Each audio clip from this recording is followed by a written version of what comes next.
Assalamualaikum warahmatullahi wabarakatuh. Selamat siang, selamat sore waktu Indonesia bagian barat, dan selamat siang waktu Turki. Perkenalkan, saya Muammar, asalnya dari Aceh, sekarang masih numpang mencari rezeki di Turki. Saya lulusan di Turki di jurusan Pendidikan Bahasa Inggris, lulusan tahun 2019, dan kali ini kita akan ngobrol-ngobrol nih tentang apa sih beasiswa stipendium Hungarikum. Ini kalau dengar-dengarnya sih udah kayak mantranya Harry Potter ya, Wingardium Leviosa. Oke. Ya, jadi sebelum kita mempersilahkan Mbak Putri untuk memperkenalkan apa sih itu beasiswa Hungaria, mungkin saya mau sedikit cerita nih, apa sih, mungkin ada bagi teman-teman ada yang belum tahu Istanbul Academy itu apa. Jadi dengar-dengar Mbak Haka dan teman-temannya di Istanbul itu karena gabut, tapi gabutnya yang produktif nih. Jadi ngapain ya gitu kan katanya mereka. Terus berhubung banyak teman-teman dari Indonesia, dari teman-teman yang lain nanyain tuh, kira-kira beasiswanya untuk ke Turki gimana sih, beasiswa ini gimana sih, dan lain segala macam.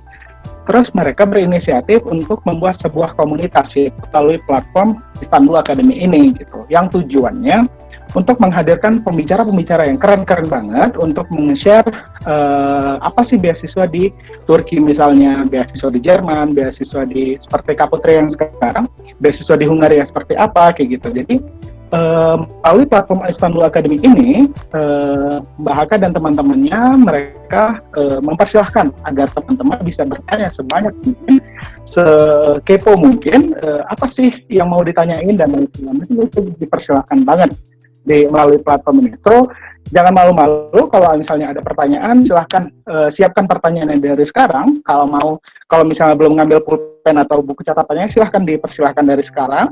Kemudian nanti kalau misalnya sudah ready, sudah memiliki pertanyaannya, bisa langsung kabarin ke kita melalui kolom chat mungkin, nanti akan kita persilahkan. Oke, jadi tanpa berlama-lama, saya akan membacakan sedikit CV-nya Kak Putri, tapi sebelum itu mungkin Kak Putri mau say hi dulu ke partisipan kita. Oke, halo semuanya. Selamat sore, pagi, siang, sore, dan malam. Perkenalkan, saya Putri Kusuma. Udah segitu aja, nanti perkenalannya kalau udah ini ya. Siap, makasih Kak Putri. Oke, so, namanya ini adalah Putri Kusuma Astuti, SPT MSc, benar ya?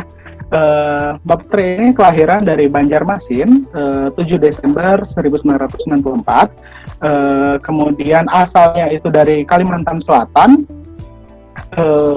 dan juga beliau sudah menamatkan S1-nya itu di UGM, Universitas Gadjah Mada, di jurusan Animal Science and Industry. IP-nya gak usah disebut, pokoknya ya sekitaran itulah. Kemudian S2-nya itu di Hungary, di University of Debrecen, kalau nggak salah, mohon maaf untuk pronunciation-nya, nanti diperbaiki oleh Kak Putri. Itu di Hungaria ngambil jurusan Animal Husbandry Engineering ya. Kemudian ya mungkin untuk perkenalan singkatnya itu seperti ini, dan kedepannya kita akan mendengarkan pemaparan singkat apa sih beasiswa stipendium Hungarikum ini. Itu akan dijelaskan oleh Kak Putri. Waktu dan tempat kami persilahkan. Oh ya, sebelum itu mohon untuk teman-teman stay mute dulu. Nanti kalau misalnya ada pertanyaan bisa di-unmute.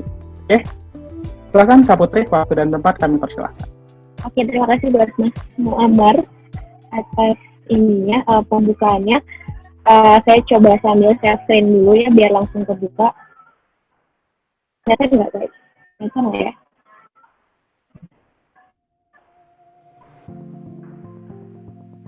Ternyata? Ya, ada nggak?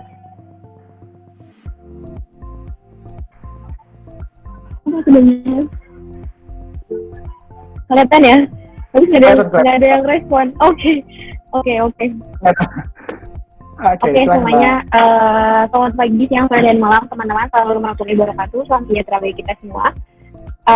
Perkenalkan, saya mengucapkan terima kasih dulu buat teman-teman di Istanbul Academy yang udah mengajak saya untuk sharing-sharing sedikit tentang beasiswa di Hungaria gitu ya. Karena mungkin banyak dari teman-teman yang bahkan nggak tahu Hungaria itu di mana. Jadi di sini saya sedikit akan mencoba memperkenalkan di mana itu Hungaria dan apa aja yang ada di Hungaria. Nah, beasiswa itu namanya Stipendium Hungarikum Scholarship ya. Iya, kedengeran enggak? Apa enggak?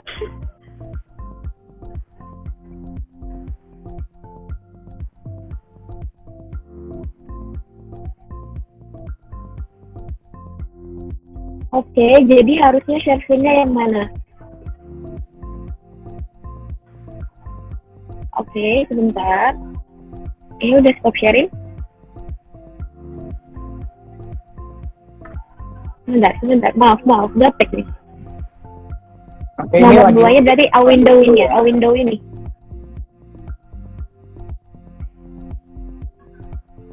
Saya mau ditampilkan yang di Google Drive. Tetap sama.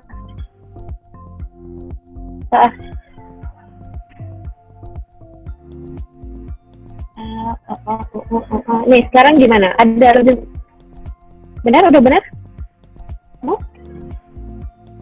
Oke, udah bisa dilanjutin. Oke.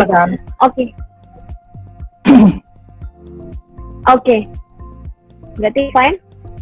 Oke, aku lanjutin ya. Oke, teman-teman semua. Ya, saya lanjutkan. Ngomong-ngomong soal beasiswa.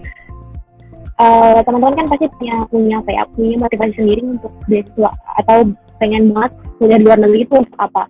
Setiap orang punya tujuan masing-masing gitu ya. Ada yang memang pengen memiliki better education, ada yang memang pengen aja gitu nyoba di luar, ada yang mungkin pengen suasana baru, ada yang mungkin pengen kabur dari rumah gitu ya. Itu tergantung tujuan dari masing-masing. Tapi bagi saya selain untuk soal pendidikan dalam artian kualitas pendidikan, kemudian kemungkinan untuk mendapatkan pendidikan yang lebih baik atau standar hidup yang lebih baik, saya tujuan utama untuk sekolah di luar negeri bagi saya itu adalah untuk tahu gimana caranya hidup. Jadi nggak cuma serta-merta masalah pendidikan yang diterima di kelas, jadi lebih ke gimana caranya hidup itu sendiri gitu loh. Seperti yang salah satu quote di sini yang saya tangkapkan kan dibilang, there are obviously two education, the one should teach us how to make a living and the other one how to live. Jadi nggak cuma masalah ngajarin kita gimana biar kita ngasilin uang dan bisa hidup, tapi juga ngajarin gimana caranya untuk hidup ya. Itu bagi saya. Jadi itulah alasan utama saya dulu kenapa jadi saya memilih untuk ikutan atau mencoba untuk mencoba mencari peruntungan untuk kuliah di luar negeri gitu ya. Nah, sebelumnya perjalanannya juga nggak mudah ya, nggak tiba-tiba langsung ketemu Hungaria gitu, nggak juga. Jadi saya tuh lulus bulan November kalau nggak salah, kemudian saya baru berangkat saya ada waktu sekitar 1 tahun setengah untuk mencari beasiswa, tempat apply di mana-mana, Asia, Eropa, sama di Australia, tapi belum ada yang pas itu tidak langsung diterima 100%, jadi perjalanannya panjang sehingga akhirnya saya memutuskan dan dapat kesempatan untuk ke Hungaria. Namun kan teman-teman juga bingung, Hungaria itu di mana? Ada yang mungkin bilang Hungaria itu bagian dari Turki ya, karena dia bilang gitu ya, Hungaria itu bagian dari Turki ya, atau Hungaria itu di mana sih? Di Afrika or somewhere? No, jadi Hungaria itu letaknya di Eropa, tapi dia Eropa Tengah. Kalau selama ini kan yang lebih terkenal itu yang namanya Eropa tuh Prancis, Belanda atau Jerman. Nah, ini ada satu negara yang negaranya kecil namanya Hungaria. Dia letaknya di Eropa Tengah, berbatasan dengan beberapa negara yang mungkin juga nggak terlalu terkenal juga. Itu ada Slovakia. Negara Hungaria ini dia baru untuk join European Union kalau nggak salah tahun 2007 kalau nggak salah ya. Jadi dia anggota European Union yang baru, meskipun dia bagian dari European Union, currency-nya bukan euro. Jadi mereka punya currency sendiri yang namanya Hungarian forint. Nah, satu Hungarian forint itu sama dengan 50 rupiah gitu. Kemudian kenapa akhirnya saya memilih untuk Hungaria? Sebenarnya Hungaria ini kurang cukup terkenal untuk edukasi. Dalam artian karena memang negaranya tidak dari sana edukasi itu tidak se-famous dari negara-negara Eropa yang lain. Tapi Hungari itu cukup terkenal dengan keindahan negaranya. Jadi negara Hungari itu dia terkenal dengan negara yang indah, kemudian culture-nya menarik, kemudian dia itu historical country, letaknya juga di Eropa Tengah, dan untuk negara di Eropa Tengah sendiri, Hungari itu termasuk negara yang cukup famous. Kemudian meskipun dia negaranya kecil dan maksudnya tidak terkenal dengan negara-negara Eropa yang lain, Hungari itu juga memiliki international atmosphere yang lumayan, karena sejak tahun 2016 itu Hungari itu dia sudah sangat terbuka bagi para foreigner. Jadi banyak international student yang datang ke Hungari untuk belajar di Hungari. Nah, Hungari juga sangat terkenal bagi invention gitu. Jadi banyak penemuan-penemuan yang senternya itu di Hungaria. Kemudian negaranya itu tidak terlalu hiruk-pikuk, negaranya cukup enak lah gitu, tapi nggak yang crowded banget. Lingkungannya itu enak buat belajar, dan dia tuh yang paling penting adalah murah, dengan standar kehidupan dan standar edukasi yang bagus dengan standar Eropa. Biaya hidupnya itu cenderung murah, karena sebagai bandingan gitu ya, misalkan kalau dia teman-teman di Eropa lain seperti di Jerman atau di Prancis itu mereka butuh uang sekitar 160.000 rupiah untuk satu kali makan. Kalau di Hungari ini kamu bisa lah makan dengan uang sekitar 50.000 sampai 100.000. Ya di compare dengan Eropa Barat itu sudah cukup, maksudnya hidupnya itu lumayan murah, sama aja kayak hidup di Jakarta lah kurang lebih gitu. Tapi standar hidupnya itu sama dengan standar hidup Eropa. Itu adalah contoh beberapa keunggulan dari negara Hungaria sendiri. Itu sih untuk dari saya untuk pemaparan materinya. Silakan saya kembalikan ke moderator untuk kalau ada teman-teman yang mau nanya juga. Terima kasih. Oke, terima kasih banyak Kak Putri atas sharing informasinya. Oke, terima kasih banyak sekali lagi. Kita udah mendengarkan banyak banget informasi-informasi berharga yang udah disampaikan oleh Kak Putri mengenai gimana kehidupan di Hungaria, kemudian daftar pendaftaran seperti apa, dokumen-dokumen yang dibutuhkan saat pendaftaran itu apa aja, mekanisme dan proses pendaftarannya juga seperti apa. Itu semuanya sudah diceritakan cukup rinci sama Kak Putri, dan di terakhir slide-nya juga dipaparkan. Kalau misalnya ada informasi lebih lanjut bisa dicek di studyinhungary.hu ya. Itu nanti mungkin ya udah di-type di chatbox juga. Oke. Sebelum saya lempar ke teman-teman, jadi mohon sekarang bisa dipersiapkan teman-teman, kalau misalnya ada pertanyaan sebentar lagi akan saya persilahkan. Namun ada pertanyaan, saya mengawali pertanyaan perdana. Itu kira-kira Kak Putri expectation dan realitinya itu sudah tercapai belum ya? Misalnya dulu sebelum Hungaria aku pengennya kayak gini nih di sana, ada ekspektasi tersendiri, dan sekarang kan Kak Putri udah lulus, setelah sudah di sana, sudah menetap di sana, sudah lulus, apakah realitinya itu juga demikian sesuai dengan ekspektasinya Kak Putri? Mungkin itu dulu untuk pertanyaan pertama. Oke, aku coba jawab ya. Sebenarnya dari awal berangkat itu mungkin ekspektasinya terlalu besar dalam artian menganggapnya itu Eropa. Kayak yang dibayang tuh mungkin agak kayak New York atau Amsterdam atau apa ya, negara-negara yang memang modern dengan menjulang tinggi gitu loh. Tapi ternyata kan kalau di Hungari itu secara lingkungan beda. Dalam artinya mereka itu lebih kayak old town, kota-kota tua dengan bentuk-bentukan yang lebih unik kayak gitu. Itu sebenarnya yang di awal yang salah ekspektasi, tapi bukan berarti jadinya negaranya jelek, enggak. Jadi lebih tidak se-crowded yang di awal dipikirkan, tapi masih ramai, masih nggak bosen gitu. Tapi enak lah untuk hidup gitu ya, untuk belajar tuh pas gitu, nggak terlalu. Kalau aku pribadi memang tidak suka kayak untuk belajar di Jakarta mungkin agak banyak cobaan gitu ya, yang ada main gitu bukan belajar. Nah ini kalau di Hungari ini enak, belajar main bisa, belajar enggak juga bisa. Kemudian kalau dari sistem edukasinya sendiri, sebenarnya karena aku juga belum pernah nyobain S2 di Indonesia, cuma kemarin S1, perbedaannya cukup signifikan ya antara sistem pendidikan di Indonesia dengan di Hungari. Kalau kemarin dari S2 itu kita lebih banyak berdiskusi. Jadi misalkan satu kelas itu kan teman-temannya lebih banyak dari berbagai negara. Nah kalau yang kemarin aku S2 itu semester kelas cuma 8. Jadi kelasnya tuh kayak kelas BO gitu teman-teman. Jadi bukan kayak kelas gede yang di stadium general gitu, enggak. Jadi kelasnya kecil, lebih intensif gitu, lebih intimate gitu. Jadi interaksi dengan dosen itu sangat terasa. Dan positifnya, negatifnya mungkin agak terintimidasi ya, karena setiap apa itu pasti kena tembak gitu. Kalau ada pengen opini apa selalu bilang, oh gimana kondisinya di Indonesia, atau menurut kamu opininya seperti apa tentang satu podcast tadi ini. Mungkin terintimidasi di situ, ibaratnya nggak enaknya di situ, tapi enaknya adalah kita tuh jadi bisa menyerap ilmu lebih baik. Dalam artian kita bisa bertanya kapan saja, kemudian kita tuh lebih berdiskusi. Jadi semua hal itu bukan kayak teacher center learning gitu. Kalau Indonesia kan lebih kayak datang ke kelas, duduk, kemudian mendengarkan, pulang absen. Maksudnya kan kayak gitu. Nah, kalau aku pengalaman saya pribadi kemarin itu, saya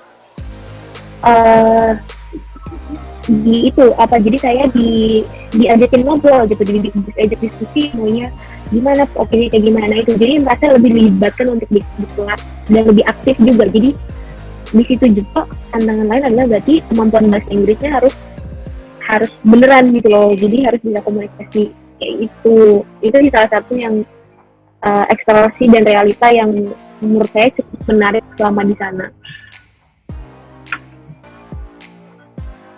Oke, makasih banyak Kak, ini informasinya. Wah, keren banget ya pokoknya. Berarti memang ya kita bisa berekspektasi, tapi kalau bisa jangan terlalu tinggi, karena kalau nggak sesuai dengan realitanya, waduh itu susah banget tuh balik lagi balik ya, inputnya. Betul. Oke, nah ini sekarang kita punya dua pertanyaan. Yang pertama dari Winnie Berliana dan Talita Amalia Salsabila. Winnie Berliana boleh nggak dihidupin videonya? Jadi bisa bertanya langsung nih sama Kak Putri. Jangan malu-malu, nggak gitu. Jangan malu-malu, kalau malu-malu mah ntar nggak dapat informasinya. Bahkan ada Winnie Berliana bisa menghidupkan videonya untuk ngobrol langsung nih sama di sini katanya yang hujan lebat, nggak kedengeran nanti katanya. Oh gitu, oke deh kalau gitu. Saya bacain pertanyaannya dari pertanyaan Winnie Berliana. Kita mau nanya, kalau lihat di Google, salah satu syaratnya ada persyaratan pernyataan persetujuan. Kakak dulu ada itu nggak? Kalau ada, itu maksudnya pernyataan persetujuan dari unit kita sebelumnya atau gimana ya Kak? Makasih sebelumnya Kak. Silakan Kak Putri. Kalau dulu tuh pernyataan persetujuan itu seingat aku itu cuman kayak term and condition gitu loh, dalam artian kita tuh nanti kalau seandainya keterima beasiswa ini kita bersedia untuk menyelesaikan gitu loh, nanti bersedia mampu untuk mencoba. Sebenarnya tidak harus tepat waktu ya, kalau master degree itu kita bisa tambah maksimal 1 tahun. Jadi kalau normalnya master degree itu cuma 2 tahun, kita dapat kesempatan untuk boleh kalau seandainya ada mata kuliah yang nggak lulus itu selama 1 tahun bisa di-extend. Itu tidak otomatis, jadi teman-teman harus apply untuk bisa extend, baik itu extend di kampus atau extend beasiswanya.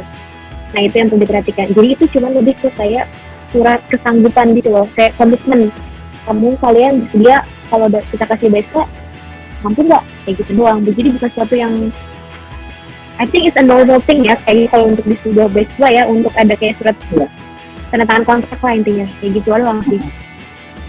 Oke, jadi itu kayak komitmen bahwasanya kita akan memberikan beasiswanya tetap untuk memperpanjang 1 tahun, tapi harus bisa diselesaikan nih. Kalau nggak bisa selesai nggak mau. Ya betul. Jadi ada konsekuensi, ada hak dan kewajiban yang harus dipenuhi gitu, intinya gitu. Benar. Oke. Selanjutnya ada pertanyaan dari Talita Amalia Salsabila. Kalau nggak ada halangan, nggak ada hujan, nggak ada badai, bisa menghidupkan videonya mungkin? Boleh. Ayo jangan malu-malu. Boleh kenalan dari mana gitu. Kamera saya mati Kak. Oh ya udah ngomong aja berarti. Ngomong aja. Audio aja. Ya silahkan. Kak, saya Talita ingin bertanya, apakah waktu pertama kali kakak tiba di Hungari sana sempat merasakan culture shock? Kan beda banget ya Indonesia sama Hungari. Terus gimana cara kakak untuk mengatasinya? Terima kasih. Oke. Terima kasih kembali. Silahkan Kak Putri. Ya. Oh langsung dijawab ya. Dari culture shock-nya pastinya sih pasti ada ya. Namanya kan hidup di Eropa. Dan artian kita di Indonesia sini ibaratnya kenal lah orang Indonesia tuh biasanya ngapain, kita pasti tahu, kita pasti terbiasa dengan budaya Indonesia. Ketika yang kedua kali dulu sih yang pasti lebih ke culture shock di public transport, dalam artian orang Eropa itu cenderung lebih disiplin, dalam artian nggak ada tuh istilah nyebrang sembarangan atau kita mau gimana ya, yang hal simpel buang sampah sembarangan atau kayak gitu kan tidak ada. Semuanya tuh budaya itu sangat bagus gitu, dan kita sebagai pendatang kan harus mengikuti gitu ya untuk bisa bertahan hidup di sana. Itu yang pertama. Yang kedua mungkin lebih kepada individualisme orang Western, orang Barat. Jadi dalam artian nggak ada tuh istilahnya kita tetanggaan tuh say hi mungkin ada, tapi tetanggaan tuh nggak ada yang sore-sore koko-koko di taman main sama tetangga. Nah itu nggak ada di sini. Itu mungkin kalau ketemu di jalan atau ketemu di lift paling selamat pagi, selamat malam, selamat siang, udah gitu doang. Tapi yang interaksi yang lebih personal itu nggak ada. Kemudian mungkin lebih ke culture shocknya di kelas misalkan, karena lebih individualis tentunya. Kalau kita kan di Indonesia kayak ada PR nih, satu PR digilir sama satu kelas kan kayak gitu, atau ngerjain tugas bareng-bareng atau kayak nyontek atau segala macam. Nah kalau di sini tuh nggak ada yang kayak gitu, orang lebih individualis. Meskipun di kelas itu kan macam-macam nih, kayak teman-teman dari Eropa, dari Afrika, dari manapun, itu jadinya lebih individualis dan otomatisnya kompetisinya lebih ketat, dalam artian kayak mau nggak mau harus survive gitu loh, karena orang-orang lain tuh sepertinya melaju pesat gitu kan. Kita kan kalau Indonesia kan mungkin agak lebih santai, kemudian ada rasa kekeluarganya lebih kental. Nah di situ tuh agak susah gitu, jadi lebih kuat mentalnya di situ. Kemudian hal simpel lain tuh lebih kepada culture di masyarakat, dalam artian kita mungkin yang teman-teman beragama Muslim mungkin nggak terbiasa dengan melihat orang dengan pakaian agak minim gitu, atau mungkin public display affection kayak orang-orang mungkin di jalan itu ciuman atau orang-orang punya berpegangan tangan atau segala macam. Nah kalau di sana di Eropa itu bukan hal-hal yang wajar, jadi kayak kalau ngelihat tiba-tiba di jalan ada semua orang ciuman segala macam, itu jadi sesuatu yang awalnya mengagetkan, tapi ya udah kayak gitu. Karena kita di tempat orang itu mau nggak mau kita harus menghormati dong culture yang di sana. Jadi kalau buat saya untuk coping mechanism-nya dalam artian gimana caranya untuk bertahan kayak gitu, ini sih dalam artian seperti saya di Hungaria, meskipun saya di tempat orang bukan berarti saya harus menjadi seperti mereka kan. Ada beberapa nilai-nilai yang tetap saya bawa gitu sebagai seorang individu, sebagai seorang orang Indonesia, sebagai orang yang beragama. Nah itu aja sih yang terus dipegang. Kemudian kadang-kadang untuk lebih untuk menetralisir diri sendiri gitu ya. Kadang kan kalau misalkan setiap hari berteman sama orang-orang foreigner, ada capeknya gitu. Kadang kita kangen dengan orang-orang kita gitu, dengan orang Indonesia. Jadi kadang kalau weekend atau sebulan sekali itu kumpul sama orang Indonesia, itu salah satu cara untuk mengatasi culture shock itu sendiri sih. Oke. Terima banyak Kak Putri. Berarti mungkin bisa kita bilang kayak di mana bumi dipijak, di situ langit tetap dijunjung, tapi kita melupakan karakter kita sebagai orang Indonesia gitu. Yang mana kita lebih mengedepankan budaya ketimuran. Mungkin gitu kayak ya? Ya, betul. Oke. Selanjutnya ada pertanyaan dari Aisyah Humaira. Mungkin silahkan Aisyah Humaira menyampaikan pertanyaannya langsung ke Kak Putri. Bisa menghidupkan videonya.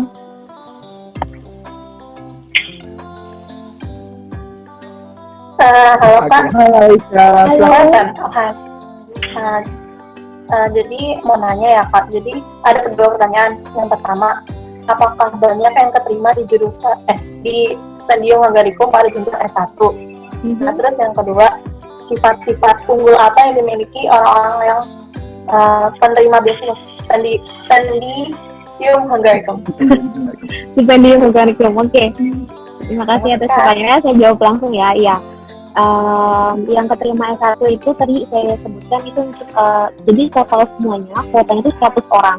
Itu dibagi jadi S1, S2, S3. Komposisinya sebenarnya tidak ada yang tahu ya. Misalkan S1 berapa, S2 berapa, setiap tahunnya berubah. Kalau untuk S1 masalahnya di Hungari itu adalah tidak semua jurusan di setiap unit itu yang pakai bahasa Inggris untuk S1. Itu salah satu tantangannya. Jadi untuk sekarang karena dia baru buka dari tahun ini, jadi untuk S1 itu belum banyak opsi jurusannya. Jadi jadi teman-teman yang mau nyoba S1 itu bisa lebih ditelaah lagi nih univ mana yang dia punya program bahasa Inggris.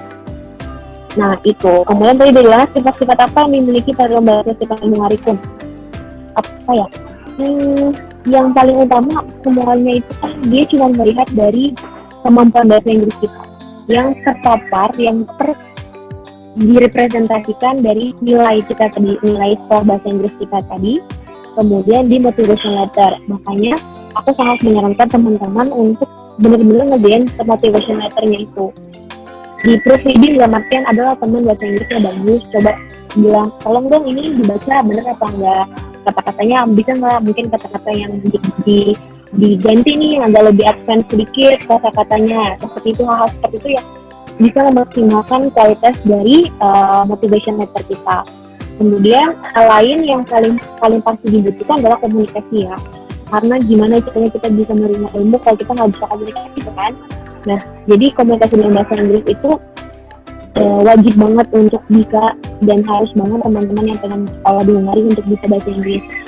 Masalahnya itu nggak cuma masalah bahasa Inggrisnya ya, karena misalkan kayak pribadi aku kemarin itu, pengalaman pribadi aku itu aku rasa untuk menulis itu bisa, atau membaca itu paham, tapi ketika berkomunikasi dengan orang lain kan punya tantangan sendiri, apalagi kalau teman-teman yang jadi lawan bicara kita itu sebenarnya teman-teman dari berbagai negara, dari berbagai macam aksen gitu kan. Itu jadi punya kayak mungkin kayak teman-teman dari Afrika kan punya aksen berbeda, teman-teman dari Australia punya aksen yang berbeda. Nah itu yang menjadi salah satu tantangan yang terberat bagi saya pribadi. Jadi untuk diskusi itu kayak kayak gitu-gitu. Jadi itu yang bikin ternyata untuk sekedar bisa grammar, sekedar bisa menulis bahasa Inggris, sekedar bisa membaca bahasa Inggris itu tidak semudah itu. Kita juga harus bisa berkomunikasi dalam bahasa Inggris. Itu juga penting. Oke. Mungkin kalau bisa saya mensamarikan apa yang sudah disampaikan oleh Kak Putri, itu kayak kita memang sebelum mendaftarkan, sebelum berangkat ke Hungari itu memang harus ada persiapan yang cukup matang, baik itu praktik bahasa, baik lisan dan tulisan, kemudian juga persiapan dokumen-dokumen yang dibutuhkan, kemudian research singkat mungkin tentang Hungari itu di mana dan bahasa yang digunakan dan lain segala macam. Ya mungkin memang harus matang banget nih persiapannya. Jadi begitu udah di sana itu nggak kaget dengan bahasanya, dengan culture-nya dan lain segala macam. Selanjutnya kita lanjut dengan pertanyaan dari Sri Indah Mulyani STM. Mbak Sri Indah Mulyani ada di sini. Mungkin bisa hidupin videonya dan komunikasi langsung dengan Kak Putri.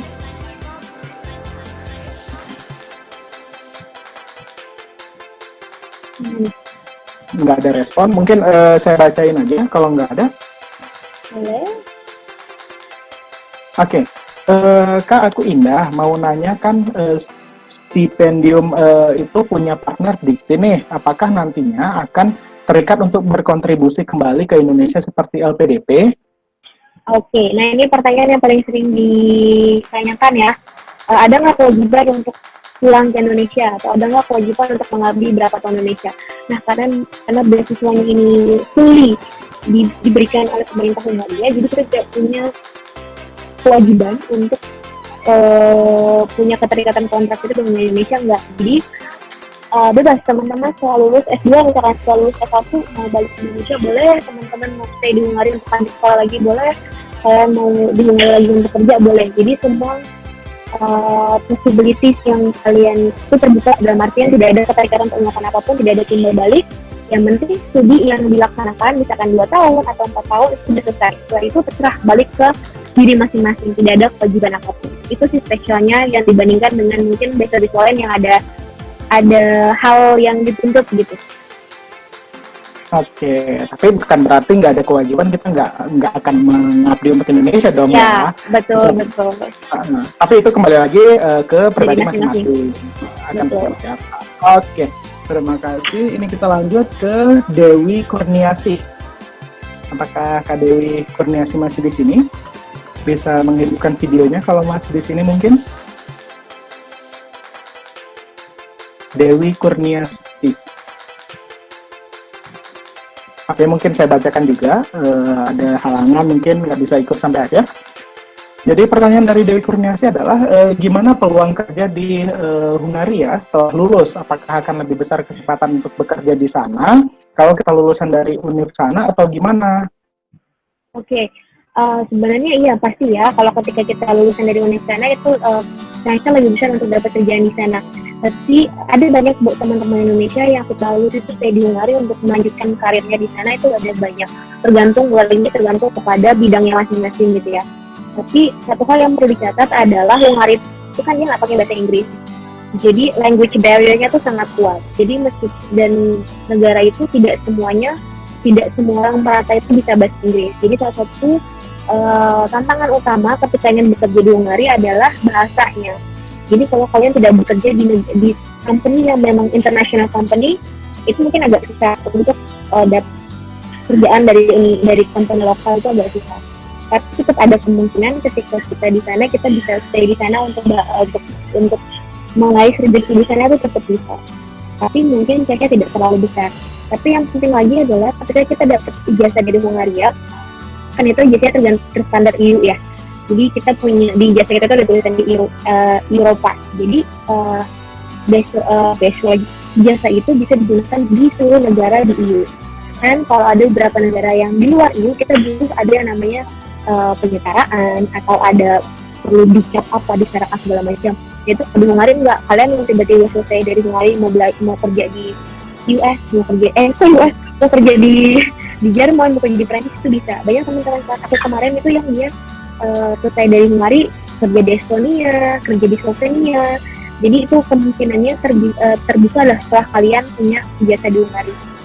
Gitu. Balik ke dari masing-masing sih kapasitasnya apa. Baik, berarti mendapatkan ijazah dari Hungaria itu merupakan suatu keuntungan yang besar banget. Jadi bukan hanya kita punya potensi untuk kerja di Hungaria, tentunya di perusahaan internasional, tapi juga kita ada kemungkinan untuk bekerja di wilayah-wilayah Eropa bagian yang lain, gitu, di negara-negara wilayah Eropa yang lain. Gitu. Betul. Oke, itu kesempatan yang keren banget sih. Kalau nggak dimanfaatkan, waduh. Oke, kita bisa lanjut ke pertanyaan selanjutnya. Kita masih ada waktu kurang lebih 15-20 menit. Oke, kita lanjut ke Kurata Akyune.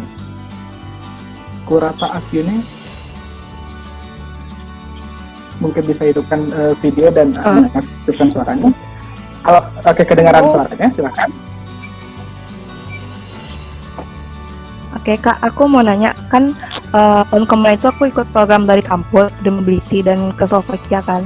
Terus mengunjungin Budapest kemarin, terus ada senior juga, dia di Zen Ispan kan. Terus kami ada rencana gitu buat balik, cuman untuk intern gitu. Kakak ada tentang info atau pengalaman tentang internship di Budapest? Makasih. Kalau aku pribadi, internship kan tergantung sama majornya apa ya. Kalau dan itu balik lagi biasanya itu terbuka tentang company-nya. Jadi kalau di Budapest sendiri nggak bisa bantu jawab, dan maksudnya nggak bisa tahu exact answer-nya kayak gimana. Nah itu balik lagi ke relasi dari universitas, relasi dari company itu sendiri, bukan internship apa enggak. Cuman setahu aku teman-teman yang di Budapest itu banyak yang punya kesempatan internship.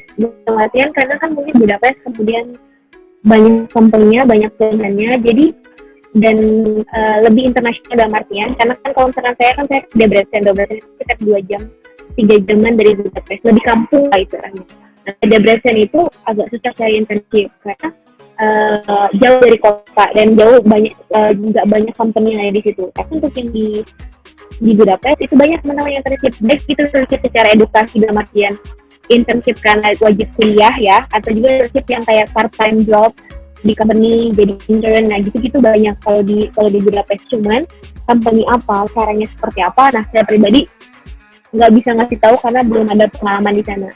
Kemarin saya sempat internship juga di daerah Budapest, tapi itu karena kerjasama dari kampus, jadi di provide sama kampus untuk internship gitu, jadi nggak cari sendiri. Mungkin kalau nyari sendiri ada tantangan tersendiri ya, karena harus ngubungin satu-satu gitu.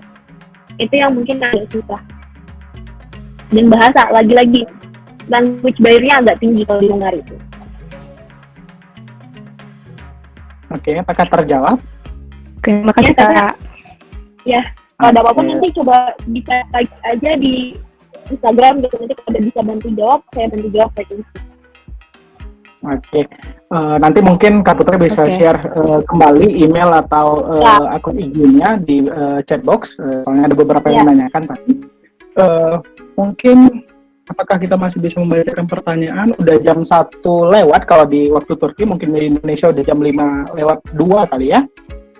Kalau di Indonesia, apakah ada pertanyaan? Saya coba cek lagi. Satu pertanyaan terakhir deh.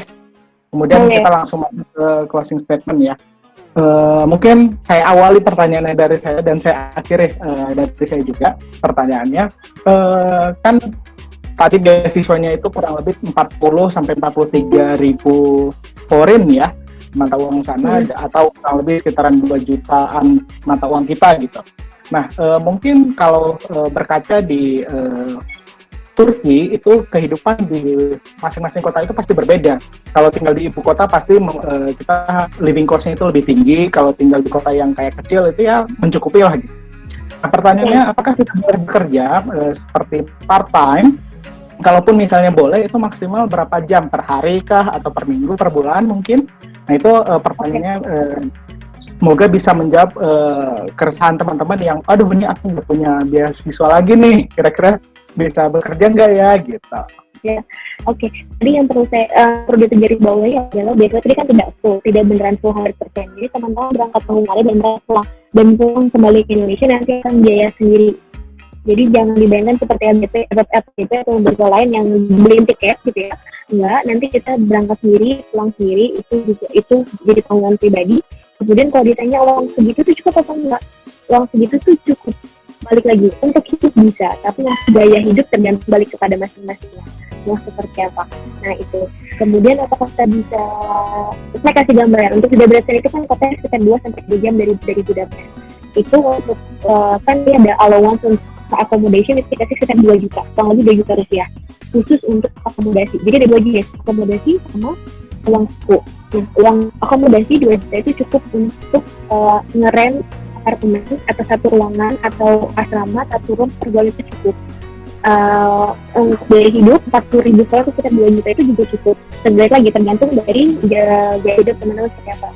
Apabila itu tidak cukup, untuk Budapest cukup ya. Untuk Budapest mungkin you need more money karena rent-nya lebih tinggi. Seperti yang Mas Muhammad tadi bilang, biaya untuk menyewa kamarnya lebih tinggi. Kemudian untuk regulasi ini sendiri, kalian diperbolehkan untuk bekerja. Ada maksimal kalau nggak salah ya, sekitar berapa ya? Saya lupa, 20 sekian jam dalam 1 bulan, 1 minggu.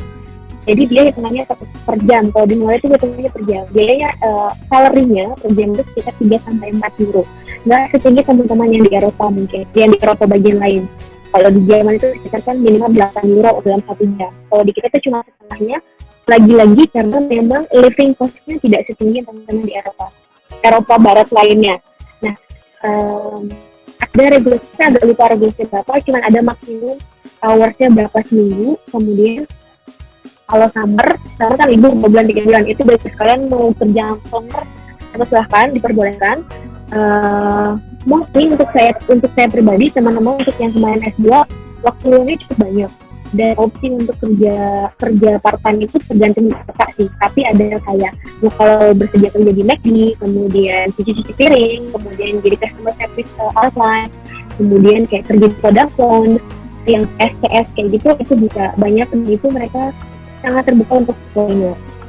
Yang paling penting lagi adalah Hungari itu pun kalau dibandingkan dengan negara Eropa lain, dia itu biaya hidupnya lebih rendah. Jadi banyak negara-negara, banyak company internasional itu yang buka cabang di Hungari karena automatically biayanya mereka operasi company itu juga lebih rendah. Di international company itu cukup banyak. Which is, mereka juga sangat terbuka untuk memperkerjakan teman internasional. Tapi lagi-lagi balik, teman-teman tinggalnya di kota baru. Jadi itu kalau mau tetap nyawang bisa, tambahan itu pasti bisa. Oke, berarti sudah terjawab ya. Kita boleh kerja di sana, maksimalnya sekitaran 20 sampai 24 jam per minggu, tapi ya kalau menurut saya pribadi tetap kita jangan lupa mendapatkan penghasilan tambahkan silahkan, tapi jangan lupa untuk tujuan awal kita ke satu negara itu apa, yaitu belajar dan mendapatkan diploma mungkin seperti itu.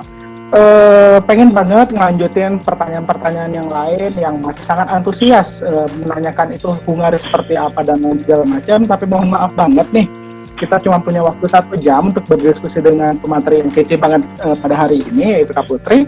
Tapi jangan khawatir, bagi teman-teman yang mungkin masih banyak pertanyaannya atau masih belum menanyakan, bisa menghubungi Kak Putri di melalui email itu kusumastuti@live.com. Kemudian untuk IG-nya itu Putri Kusumastut ya, benar Kak ya? Iya betul, ini ada beberapa teman-teman yang udah mulai nge-add nih, mungkin yang lain silakan bisa, kalau mau nanya bisa DM. Insya Allah kalau jadi grup gitu. Siap, oke. Sekali lagi itu bisa dilihat di chat box-nya untuk informasinya Kak Putri seperti apa. Terakhir untuk closing statement ada permintaan dari operator nih, katanya Kak minta tolong dong closing statement itu pakai bahasa Hungaria. Oh, nggak bisa guys, nggak bisa, itu bahasanya nggak bisa, mending bahasa kedua ini sih nggak ngerti bahasa Hungaria. Mungkin bisa closing statement-nya, harapannya atau ada yang mau disampaikan terakhir, dan bisa ya kayak penutupnya sampai jumpa dalam bahasa Hungaria mungkin. Oke. Bagi informasinya itu bahasa Hungari ini kan dia baru, dalam artian dia baru sekitar tahun 2016. Jadi nggak banyak, sebenarnya nggak banyak orang yang tahu mengenai bahasa Hungari. Jadi kalau teman-teman pengen nyoba itu chance-nya sangat besar, apalagi dari sejak tahun lalu kuotanya ditambah, jadi itu merupakan sebuah great opportunity buat teman-teman yang pengen nyoba di Eropa untuk mencoba beasiswa stipendium Hungary Community. Kemudian yang saya mau pesan buat teman-teman yang pejuang beasiswa, jangan pernah menyerah ya, karena nggak ada orang yang bisa sukses dalam satu kali percobaan. Jadi kalau ibaratnya setahun daftar berpuluh-puluh tapi yang terima mungkin belum ada, berarti rezeki di tempat yang lain, dan harus tetap semangat gitu ya, karena ya good things never come easy kan, jadi harus terus persisten gitu. Itu aja sih. Oke, pengen dong Kak dengar bahasa Hungaria sampai jumpa atau bahasa good luck gitu mungkin. Kalau bahasa Hungaria babe itu sama dengan halo, jadi namanya kalau kalian kasihnya ke satu orang itu namanya bahasa Hungarinya sia, SZI, bahasanya sia. Tapi kalau kalian say bye-nya itu banyak orang, jadinya siastok. Jadi plural sama singularnya beda, jadi siastok teman-teman. Oke, siastok ya, benar ya. Ya. Oke. Sekali lagi terima kasih banyak untuk Kak Putri, dan tentunya kepada seluruh partisipan pada hari ini sudah meluangkan waktunya untuk mendengarkan cerita dan juga tips and trick bagaimana kita bisa mendapatkan beasiswa di Hungaria gitu. Akhir kata, saya moderator mengakhiri pertemuan pada kali ini dengan satu quotes yang saya dapat dari Explore 20 Kisah Perantau Ilmu, yaitu have a dream, have a faith in it, and somehow you will achieve it. Jadi jangan pernah menyerah, terus melakukan yang terbaik, insya Allah akan mendapatkan yang terbaik.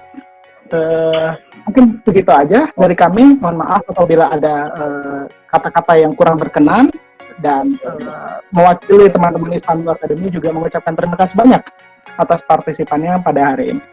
Semoga sukses, stay health and stay safe everyone. Bye bye.